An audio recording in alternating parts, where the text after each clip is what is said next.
What if I told you that some of the greatest victories in history were won without firing a single shot?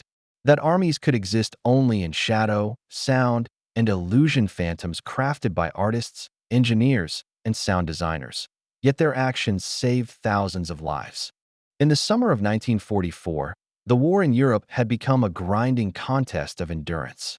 The Allies had landed in Normandy, but the German army remained dangerous and unpredictable.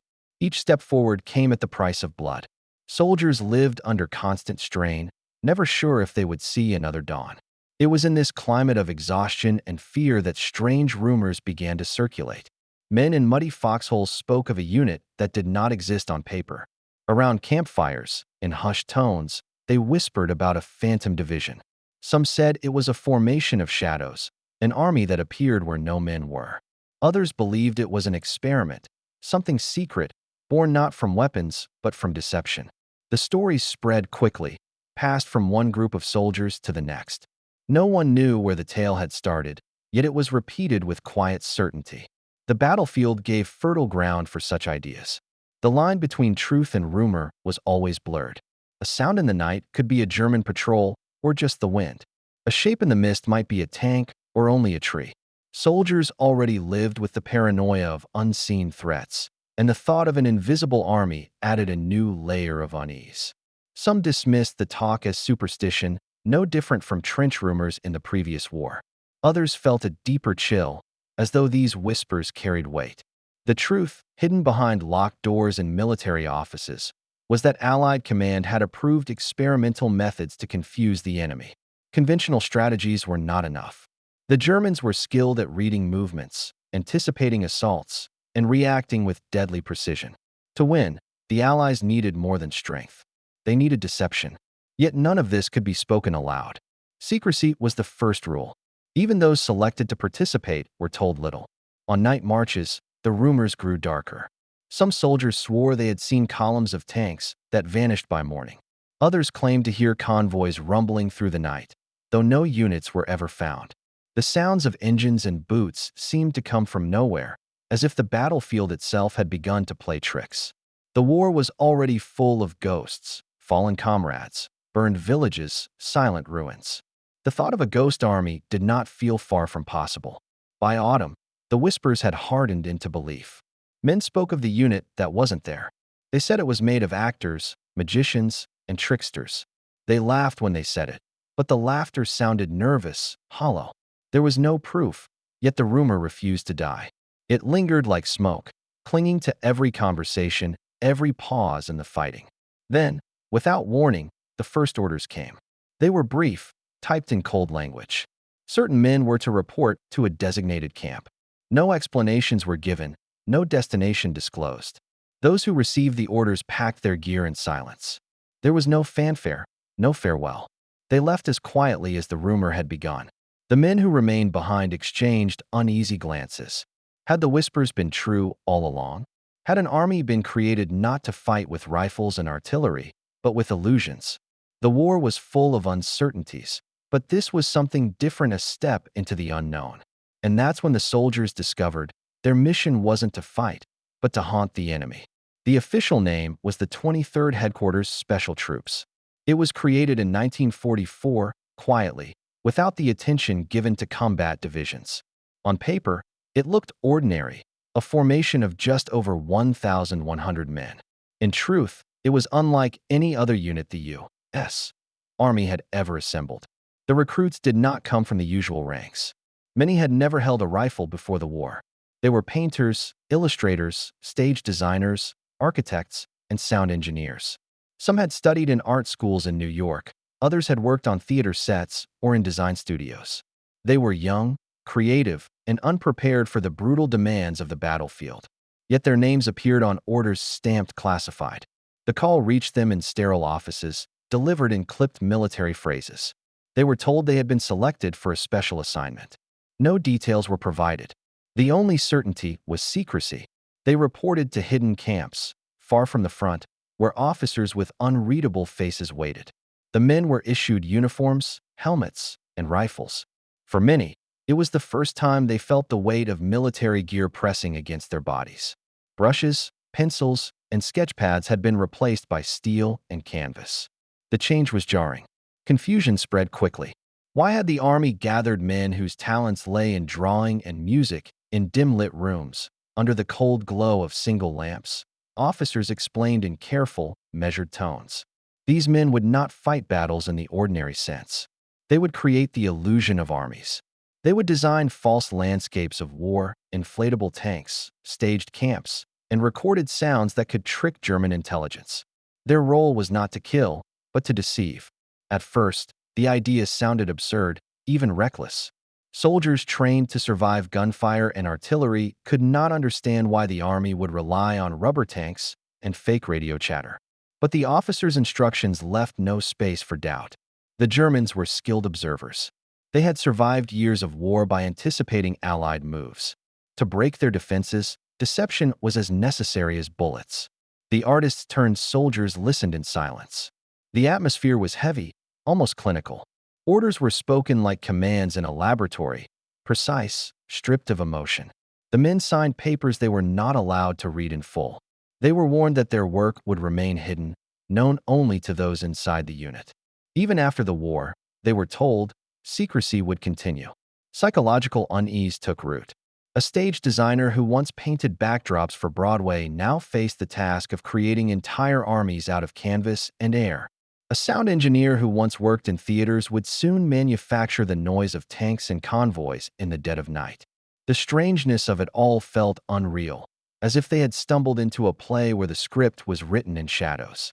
In training fields, they stood in neat rows, helmets gleaming under pale light. But their weapons were not rifles. They were sketches, recordings, and blueprints.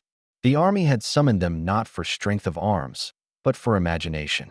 They were to fight a war of shadows, where every mistake could expose them, and every success would remain hidden. The truth was both unsettling and inescapable. These men were not soldiers in the traditional sense. They were illusionists in uniform, drafted into a war where survival depended on how well they could convince the enemy of something that was not real. Their weapons would not kill, but deceive. Training began in the early mornings, when fog still clung to the fields. The men of the 23rd Headquarters Special Troops were led to open, muddy expanses where shapes lay flat on the ground, unrecognizable at first glance. These were not tanks, not artillery, not aircraft.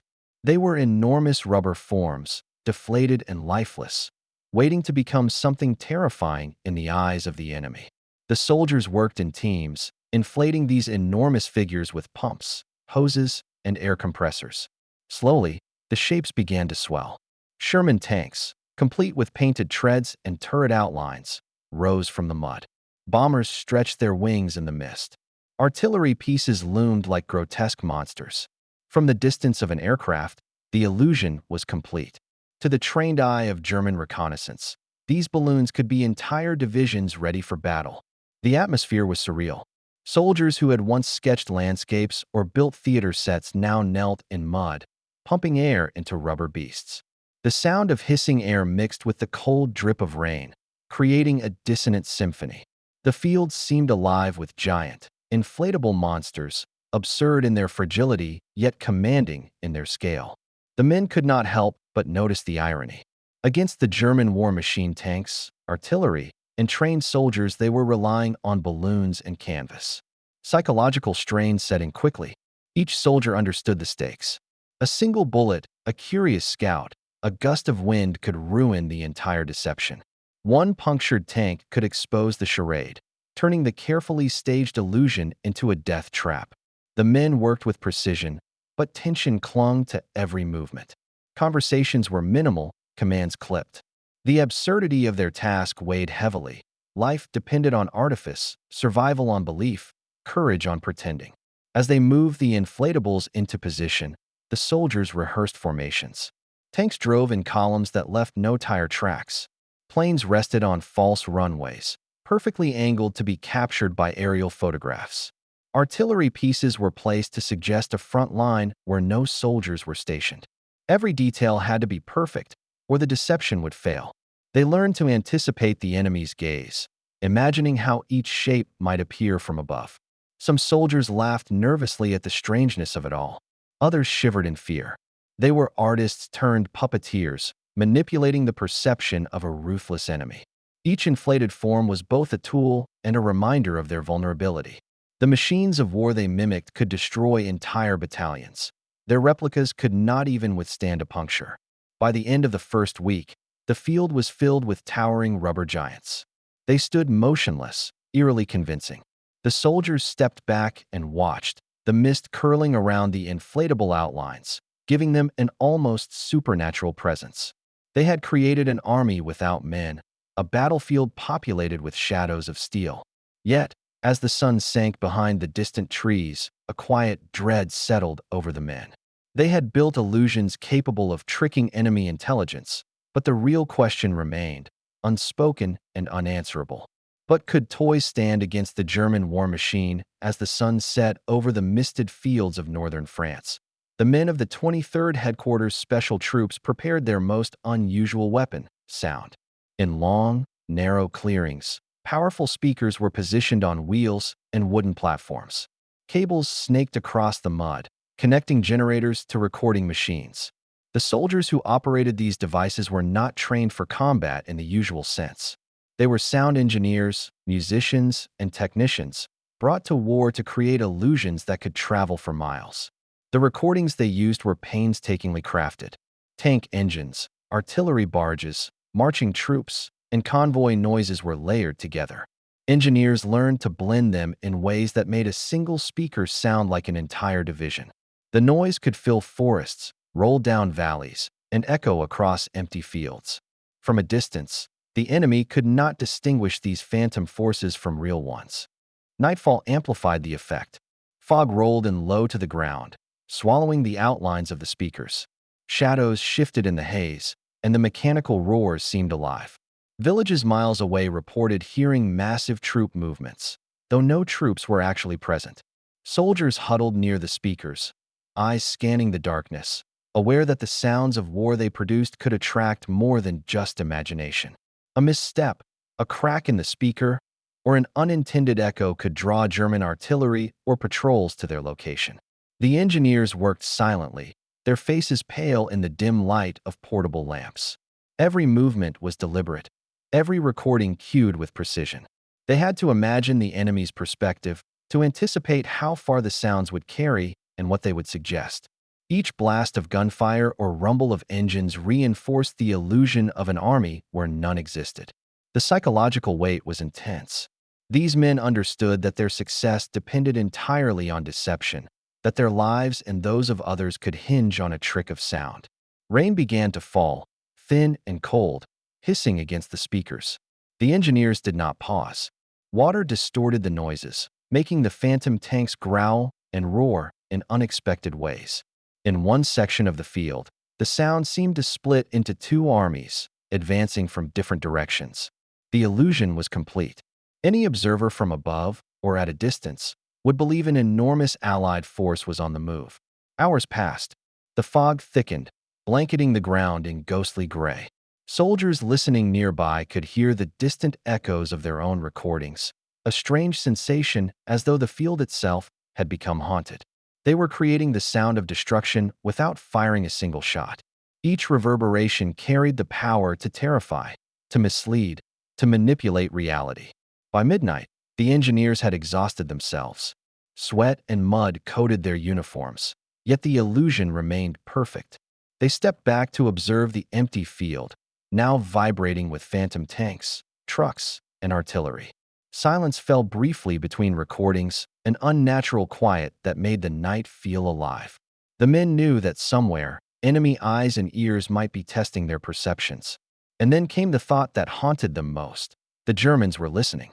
The sound of war was everywhere, except the soldiers themselves. Beneath the cover of night, deep inside a small, dimly lit building near the French countryside, the men of the 23rd Headquarters Special Troops sat in silence. The room was cramped and airless. Cables ran along the walls and floors, connecting a tangle of radios, switches, and dials. The operators worked with precision, each movement calculated, each sound deliberate. Their task was invisible yet crucial, to speak for armies that did not exist. They transmitted false orders, fabricated messages, and simulated the chatter of entire divisions. Every syllable, every pause, every coded phrase was carefully studied. Each operator had memorized the speech patterns or fingerprints of real units, down to the rhythm and choice of words. The Germans listened constantly for signals that could reveal troop positions. A single mistake could expose the deception, inviting artillery fire or reconnaissance patrols directly into their midst. The atmosphere was heavy with paranoia. Men leaned close to their microphones, eyes scanning the faint shadows cast by the lamps. Sweat ran down brows, dripped into mud-stained uniforms. Every faint creak of the floor, every whisper of wind outside, felt amplified. They were haunted by their own voices, imagining that German ears were tuned to detect even the smallest inconsistency. Operators called out orders for movements that never happened, positions that never existed, reinforcements that were illusions. Conversations between fake units were layered, overlapping, and repeated. Outside, in the empty fields and forests, there were no tanks, no soldiers, no artillery, yet through the radio, the battlefield roared with phantom activity. It was a theater of sound, a war fought entirely in the mind of the enemy. Psychological tension gnawed at the men. They were soldiers of deception, yet they were acutely aware of their vulnerability. If the enemy recognized the patterns as false, the consequences could be lethal. Unlike conventional combat, there was no way to retreat behind trenches or armor. The only defense lay in perfect mimicry, in flawless execution. Each fake message was a tightrope walked over invisible fire. Hours passed in almost complete darkness, broken only by the red glow of indicator lights and the occasional scratch of pencil on paper. Operators kept meticulous logs of every transmission, analyzing how their signals would be interpreted by German intelligence. The irony was constant. These were artists of illusion, yet the medium was deadly serious. They were architects of sound, creating ghosts to mislead a skilled and deadly adversary. As the night deepened, the engineers began to notice a chilling effect. German reconnaissance began responding, shifting divisions, preparing for movements that were never planned. The evidence that the deception was working was undeniable, yet the success only intensified the unease. If the enemy could be so easily misled, what other dangers might lie in the unseen airwaves? Were their listeners closer than they had imagined, waiting to uncover the lie? The operators leaned back, exhausted, their faces pale in the dim glow of the lamps. The room was silent except for the faint hum of the equipment. Outside, the night stretched endlessly, full of unseen watchers. Every broadcast carried the power to influence death, yet no one knew if it had already been overheard by someone who could expose them. But what if the enemy was listening closer than they thought? In the early hours of 1944, the fields of Normandy lay cloaked in thick mist. The landscape was pockmarked with mud, shell craters, and the skeletal remains of war. Into this uncertain terrain stepped the men of the 23rd Headquarters Special Troops, the Ghost Army. They were 1,100 strong, yet their orders demanded that they appear as an entire division, 30,000 soldiers ready for battle. The operation began with a careful positioning of inflatable tanks, rubber artillery, and fake aircraft. These fragile constructs rose silently from the mud, their outlines distorted by the rolling fog. From a distance, the illusion was convincing. Across valleys and hills, the shadows suggested a massive buildup of forces. Sound engineers activated recordings of tank engines, marching troops, and distant artillery. The echoes carried across fields where no real armies stood. The soldiers moved cautiously. Each step was measured, each breath controlled. They were essentially unarmed.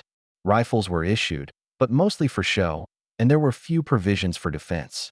If any German patrol stumbled upon them, or if reconnaissance aircraft spotted inconsistencies, the entire group could be destroyed. The men understood this clearly. Their task was not only unusual, it was deadly in its subtlety. Every inflatable had to be perfect, every sound timed precisely. Engineers adjusted dials and monitors to ensure that the roar of phantom engines carried realistically through the mist. Officers signaled quietly, ensuring that formations looked organized from the air.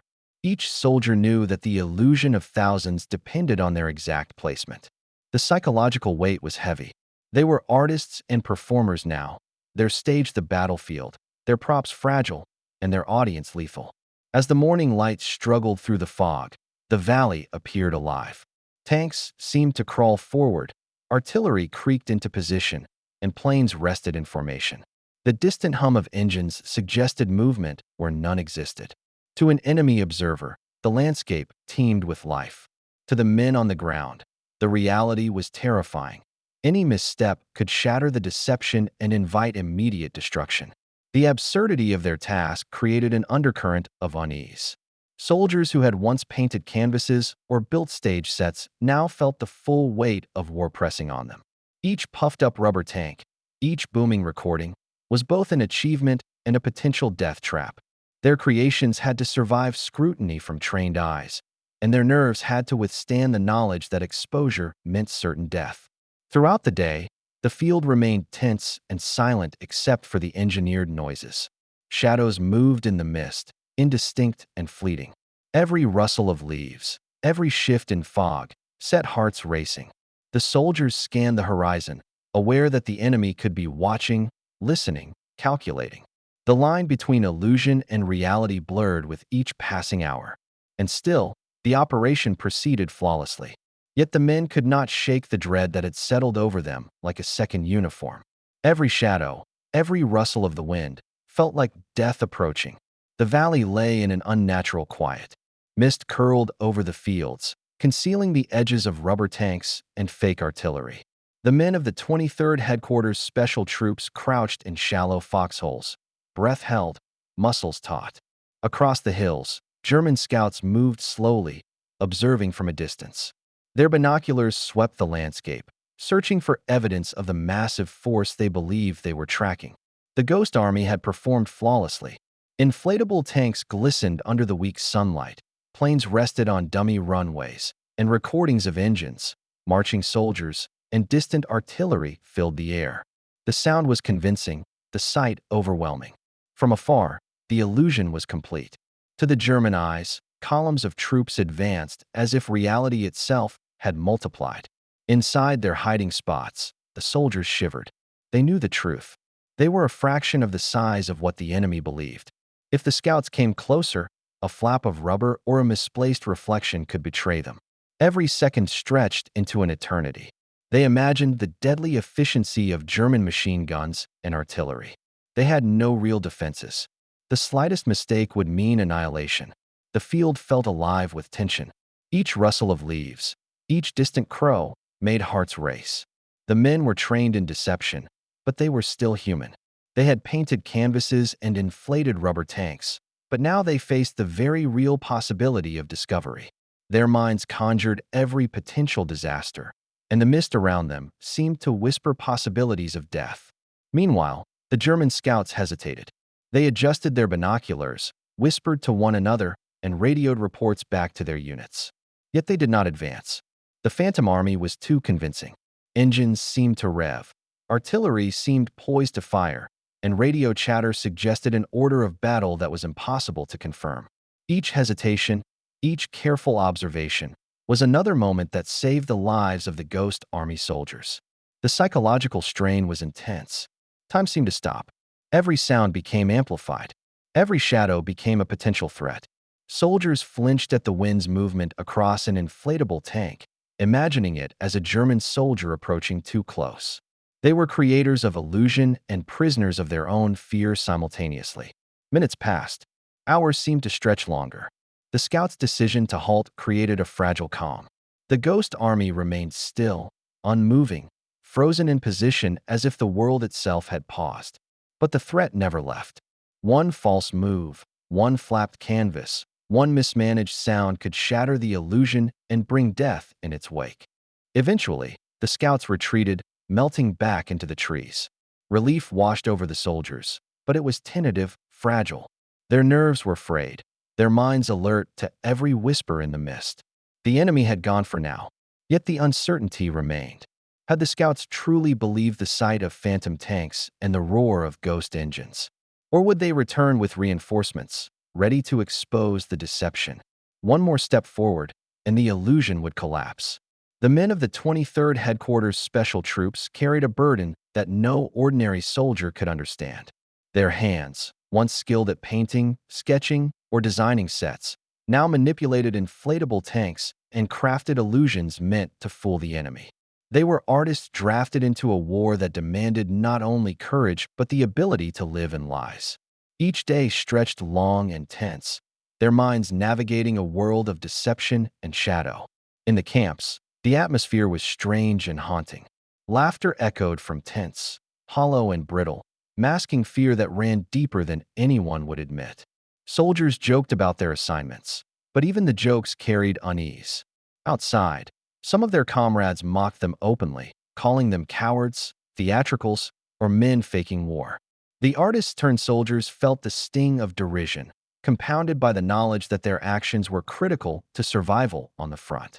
The irony was bitter. They risked death with every deception, yet were dismissed as less than soldiers. The strain settled into their bodies as fatigue, their minds as persistent anxiety. Bill Blass, who would later gain fame as a fashion designer, inflated a row of rubber tanks with careful precision, his muscles aching, his eyes flicking constantly toward the tree line, imagining German scouts. Ellsworth Kelly, a painter before the war, crouched beside a false artillery piece, listening to recordings of phantom convoys rumbling through the fields. Every sound, every movement of fog across rubber, forced them to confront the fragility of their illusions. One misstep could unravel weeks of preparation and cost lives. Training and missions blurred together.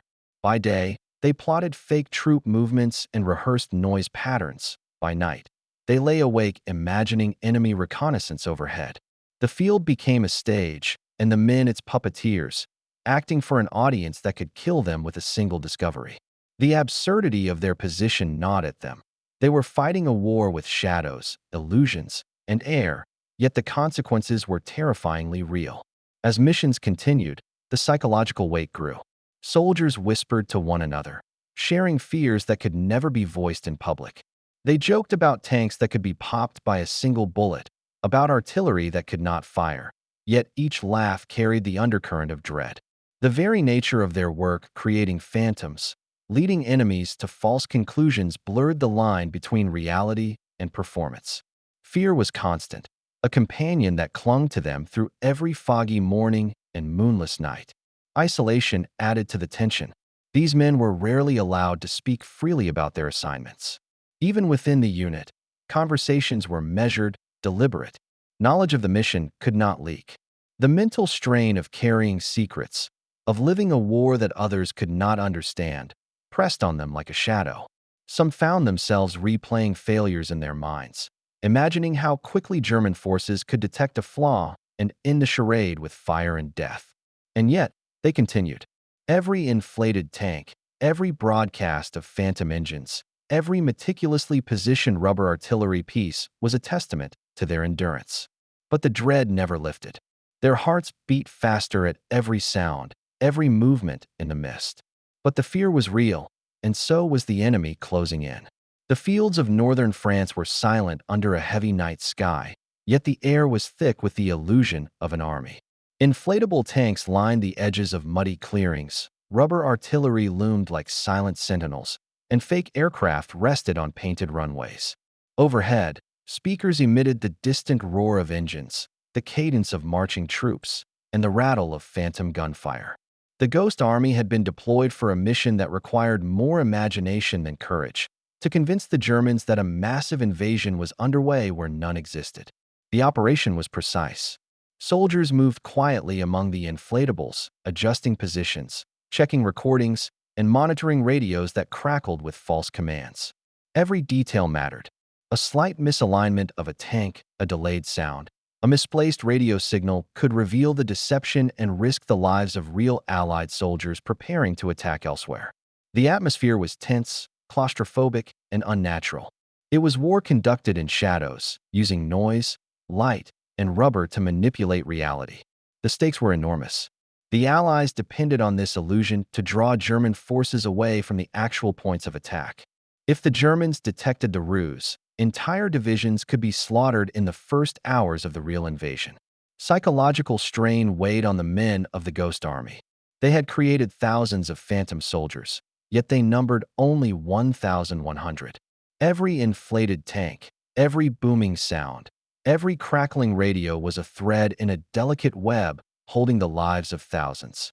Darkness cloaked the field, and fog rolled in low, hiding the men and their work from prying eyes.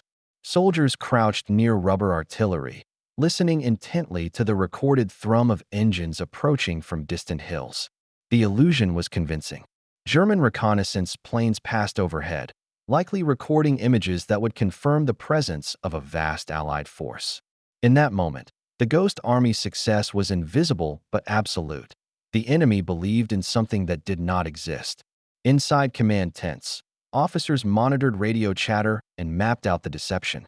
Every phantom order transmitted, every sound recorded, every dummy vehicle positioned was part of a larger plan. Outside, the men felt the tension in the air. The field seemed alive with invisible watchers. One misstep could shatter the illusion, undoing weeks of preparation and risking disaster for real troops stationed miles away. Hours passed. Mist shifted. Shadows of inflated tanks merged with the fog. The Phantom Army appeared larger than life, a field of rubber and sound that suggested an unstoppable force. And while the men of the Ghost Army waited silently, their imaginations ran wild with the consequences of failure. The enemy might approach, a reconnaissance patrol could expose them, or a misfired recording might betray the truth. Meanwhile, elsewhere, Allied forces prepared for the real attack. Their success depended entirely on the Germans believing the deception. The Ghost Army's work was unseen, unacknowledged, yet vital. The illusion would decide the outcome of lives on both sides. When morning light broke over the horizon, the men could only wait and watch. Every detail had to hold. Every sound, every shadow, every inflatable figure was part of the ultimate gamble. Victory depended not on bullets or bravery, but on belief. Victory was real but credited to an army that did not exist. The night was quiet, but the silence was a fragile illusion. Soldiers of the 23rd Headquarters Special Troops lay beside inflatable tanks and rubber artillery, mud caked to their uniforms. Their eyes were wide, hearts heavy with a tension that sleep could not erase. Each man understood the fragility of their situation. The enemy did not know the truth. They did not know the army before them was made of air, canvas, and imagination. And that ignorance was dangerous. Occasionally, German artillery shells struck the fields. They landed near the inflated tanks, sending clouds of mud and rain into the mist. Rubber shivered and creaked under the impact, producing hollow, ghostly sounds. The soldiers flinched at each tremor, some whispering prayers to a god they barely believed in. Their rifles were useless. Their only protection was the illusion itself. If a shell landed perfectly, it could burst an inflatable tank, shatter the deception, and turn the men into easy targets. The men of the Ghost Army slept little. Exhaustion pressed on them like another layer of uniform, but rest brought no peace. Eyes snapped open at every distant boom, every whisper of wind across a rubber turret. The field was a stage, and the actors knew they could die if the scenery betrayed them. Their imaginations, once used for creating art, now amplified every shadow into a potential enemy. Even the mundane became terrifying. Rain dripping off tent flaps sounded like mortar rounds. Mud sliding beneath hands or boots sounded like enemy movement. Soldiers whispered to one another, sharing fears that could never be voiced outside the unit. Each night was a rehearsal for panic, a test of nerves and patience. Yet the absurdity of their tools, tanks made of rubber, artillery that could not fire, made the terror more acute. They were tasked with fighting an invisible enemy with invisible weapons, while real shells sometimes fell nearby.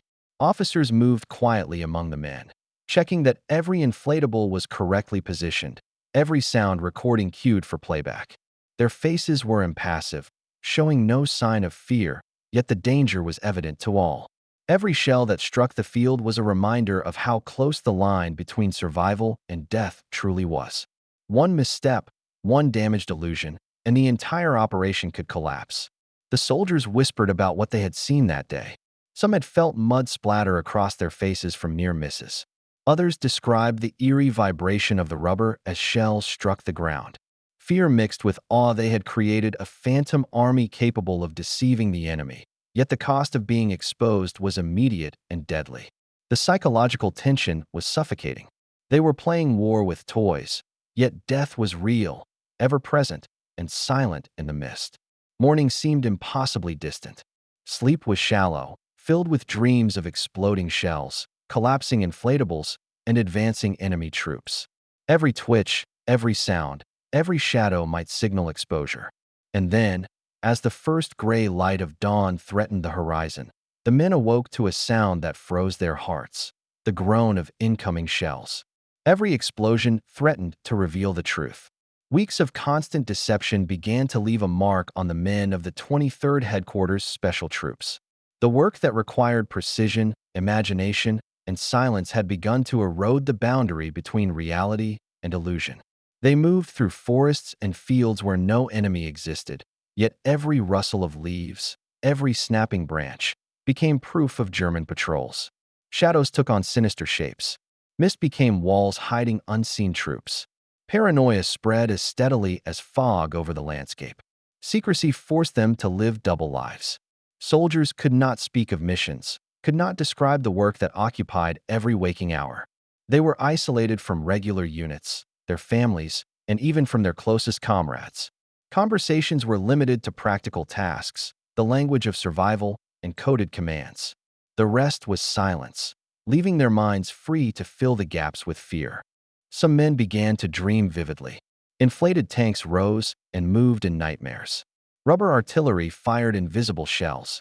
The very phantoms they had created seemed to hunt them through the mist, chasing them across empty fields. Waking or sleeping, they could not escape the world of deception they had built. Their imaginations, once a tool of creation, had become a trap, reflecting their anxieties in every shadow and whisper. The forests surrounding their camps became theaters of terror.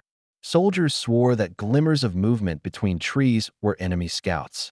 Every pattern of fog suggested surveillance. Every distant sound was suspect. The mind, deprived of certainty, began to fabricate enemies. Even the sound of their own voices, or the echo of recordings played in training, could cause panic. Trust began to dissolve. Soldiers hesitated to speak to one another, afraid that revealing a fear might expose weakness. Comrades who laughed one day now flinched at each other's footsteps. In their eyes, the boundary between friend and foe blurred. Every shadow in the mist, every rustle in the underbrush, became a potential threat. The psychological cost of maintaining the illusions of the Ghost Army was becoming as real as the threat of German bullets. One night, a soldier on watch froze. The fog rolled low over the field, curling around inflatable tanks like a living thing. He swore he saw German soldiers moving silently between the rubber shapes, rifles raised. His heart pounded, and he raised his binoculars. The silhouettes remained, but as his vision cleared, there was nothing there. Only mist and the empty shapes of inflated tanks. His trembling hands lowered the binoculars, yet the image lingered in his mind, a proof of the fear that had taken root. The units remained operational, every mission executed with precision. Yet inside, the men were fraying. Dreams and waking hours blended. Fear became a constant companion. Shadows in the fog were no longer just illusions, they were possibilities. Every creak, every rustle, every whisper of wind could be death. And yet the soldiers continued their work. Inflatable tanks, fake artillery, phantom troops, these illusions were essential to the success of real operations. They maintained the deception with skill and courage, but their own minds were no longer entirely their own. They were living ghosts in their own minds. The morning mist hung over the fields of northern France like a veil. Inflatable tanks and rubber artillery gleamed faintly in the weak light, and phantom troops appeared to line the valleys. The 23rd Headquarters Special Troops had reached the peak of their mission. Their deception was about to save thousands of lives. They had orchestrated a ruse so convincing that entire German divisions moved away from the real points of attack, leaving gaps for Allied forces to exploit. Soldiers moved quietly among their creations, adjusting positions, checking recordings, and monitoring radios. Engines roared through speakers, artillery rumbled from hidden positions, and fake commands crackled over radio waves. The illusion suggested a massive Allied buildup, a force far larger than the 1,100 men on the ground. From the perspective of German intelligence, Normandy appeared bristling with troops, tanks, and artillery ready to strike. The effect was immediate. German units shifted, redeploying divisions to counter a threat that did not exist. Real Allied forces, elsewhere, advanced into positions with reduced resistance. The Ghost Army's work had bought them time, space, and safety. Tens of thousands of lives were preserved. Countless soldiers avoided death or capture. The victories were tangible, but strangely unreal. For the men who had created the illusion, the experience was eerie. They had changed the course of battle without firing a shot, without spilling blood. Their battlefield was composed of rubber, sound, and light, yet the consequences were deadly serious. Each inflated tank, each broadcasted engine, each recorded command carried the power to influence life and death. It was a victory that could not be celebrated, a triumph without witnesses. The psychological strain remained. These men, who had once painted canvases, designed theater sets, and worked with sound in studios, were now architects of survival. They had done more for the war effort than many soldiers engaged in direct combat, but their contributions would remain secret. They were heroes in a war that would forget them. Medals would not be awarded. Recognition would not come. The victories they engineered were erased from memory by the very secrecy that protected them in the larger war effort. The atmosphere was haunting. Fields filled with silent, rubber soldiers and ghostly echoes of engines and gunfire. Men moved like shadows among shadows, ensuring every detail of the deception held. They had become invisible participants in a battle that shaped the outcome of real engagements. Every sound and every shadow was part of a calculated design, a force that altered history without ever meeting the enemy face to face. Despite the success, unease lingered. The soldiers knew that their role, though vital, would remain secret for decades. They could not speak of their deeds, even to family. Their triumphs would remain unrecorded, their courage invisible. They had saved lives and shifted the course of battles. Yet in the eyes of the world, they were ordinary soldiers, ordinary, faceless, forgotten. They had won. But the victory existed only in the shadows. Their names would not appear in dispatches, and their bravery would remain confined to the minds of those who knew the truth. Heroes, forbidden to tell their families what they had done. The war ended. Yet for the men of the 23rd Headquarters Special Troops, the battle continued in silence. Orders had been carried out, illusions perfected, German forces deceived, and countless lives saved. Yet no medals, no speeches, no public recognition awaited them. Instead, the mission that had been their life, their danger, and their burden was sealed in classified files. The world would remain unaware. Soldiers returned home as ordinary men. They stepped off trains into familiar towns, walked streets lined with cheering families, yet could not share their deeds. To neighbors, friends, and relatives, they were nothing more than veterans like any other, quiet, polite, and unremarkable. Behind closed doors, they carried memories of inflated tanks, phantom divisions, and ghostly engines that roared across empty fields. Their victories existed only in the fog of secrecy. The psychological cost was severe. Men who had once drawn canvases, designed theater sets, or recorded sounds for art now lived double lives. By day, they were husbands, fathers, and employees. By night, they were haunted by invisible armies and the weight of untold stories. The thrill and terror of deception in Normandy, of walking among rubber tanks under enemy fire, did not leave with the end of combat. It followed them quietly, invisibly, shaping their dreams and conversations. Every photograph of parades, every mention of battles in newspapers, reminded them that their contributions had been erased. Allies celebrated victories, generals received honors, and monuments were built, but the Ghost Army remained invisible. Men who had shaped the outcome of battles could not acknowledge it. Silence was enforced not only by law, but by necessity. Loose words, casual mentions, even inadvertent storytelling could compromise the mission or violate decades-old secrecy agreements. Families sensed something unspoken. Wives, children, and friends noticed quiet unease, unexplained absences, sudden tension at certain times of the year. Soldiers' eyes would dart toward windows, imagining enemies or unseen observers. Some developed habits of caution and paranoia, echoing the careful behavior they had maintained in the fields. The war may have ended, but the ghosts of deception persisted in their minds. The archival files, once meticulously maintained and classified, contained every detail of the Ghost Army's operations: troop movements, sound deployments, inflated tanks, radio transmissions, and outcomes. Yet these documents were sealed, untouched by historians, hidden behind locked doors and government clearance. They contained proof of heroism that could not be shared, leaving the men to bear the weight of memory alone. Years turned into decades. Soldiers aged quietly, their deeds remaining invisible to the public eye. Memories of Normandy, the inflated tanks, and phantom artillery became private rituals, replayed in dreams or in whispered recollections to a trusted few. The secrecy was suffocating, but necessary.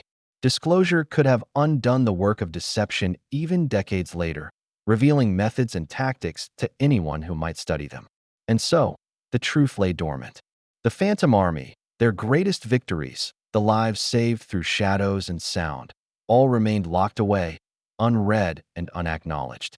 Men who had lived as heroes returned to ordinary lives, bearing invisible burdens that no one could see or understand. The truth remained locked away for nearly half a century. In 1996, 50 years after the end of World War II, the truth of the 23rd Headquarters Special Troops, the Ghost Army, was finally revealed. Files that had been locked in classified archives were opened.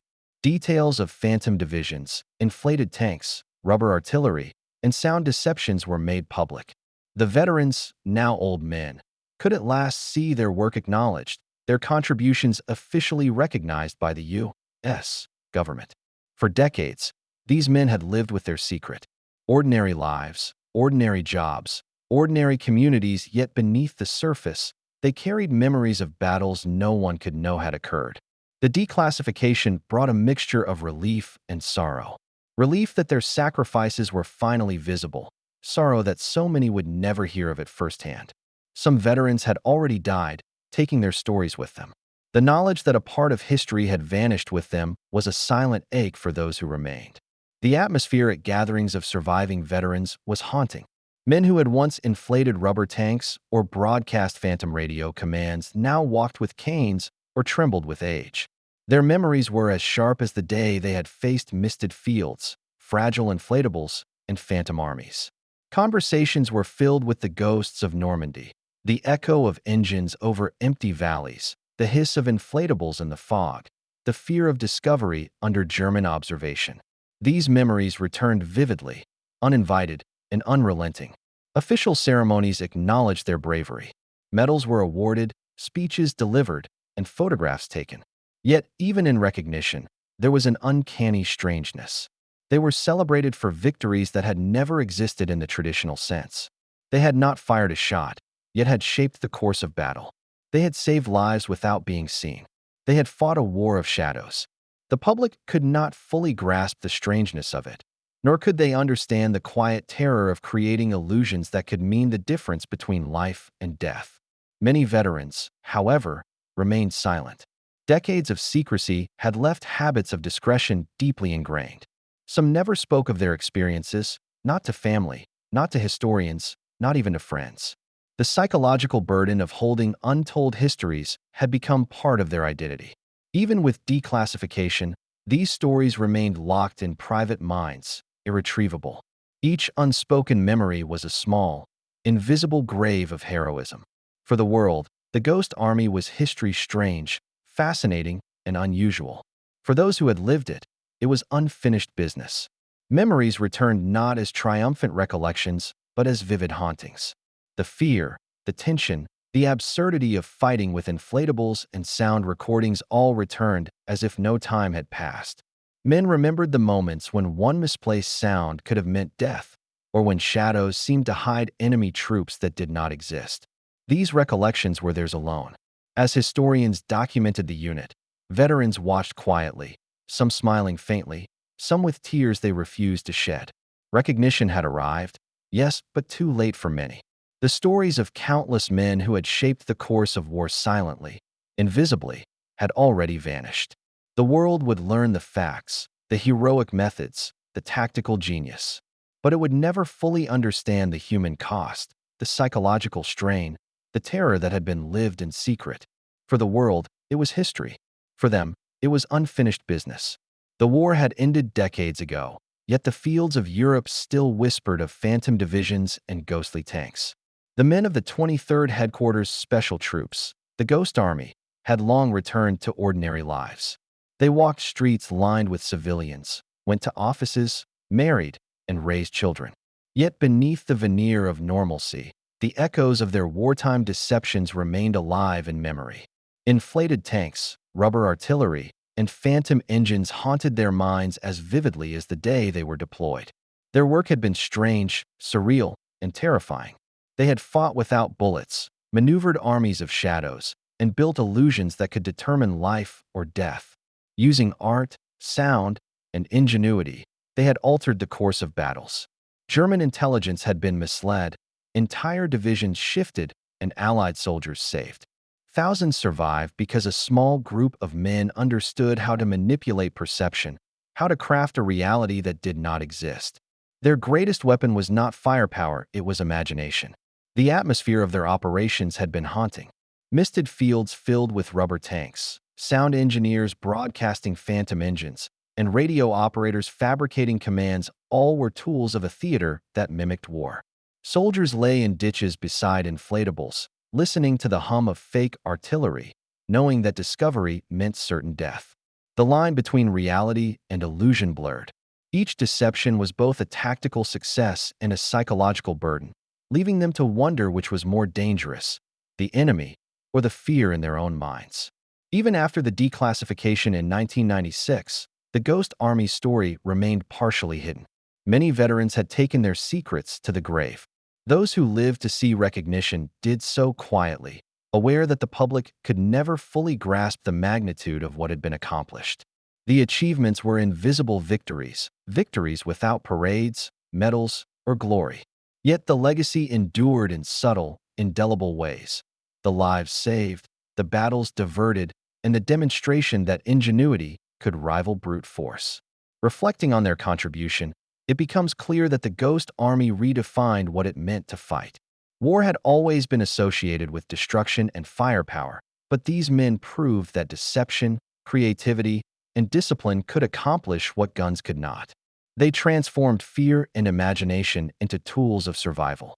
Their work was a quiet rebellion against the chaos of combat, a way to turn shadows into shields. The psychological cost, however, was never erased. Living in a world of lies, pretending constantly, and carrying secrets untold shaped the men forever. Even in peacetime, the tension lingered. They had mastered the art of illusion, but illusions leave traces in memory, in dreams, in the tremors of thought that remind one of what could have gone wrong. They had been actors, engineers, artists, and warriors at the same time, and that blending of roles carried a ghostly weight that lasted long after the war's end. Ultimately, the Ghost Army's legacy is a testament to the power of perception. They fought battles that were never seen, saved lives that would never know why, and proved that war could be waged without bloodshed, at least by their own hands. The line between truth and falsehood, war and theater, became a shadowed path that only they could walk. The Ghost Army proved that imagination, deception, and courage can change the course of history, but many of these heroes never received the recognition they deserved. Their stories remain hidden, yet their legacy lives on in the shadows. If you want to uncover more forgotten battles, untold missions, and the secrets the history books left out, subscribe to Battlefield Secrets and hit the bell so you never miss a hidden story from the front lines. Remember, in war, not all heroes fire a gun, some fight with shadows.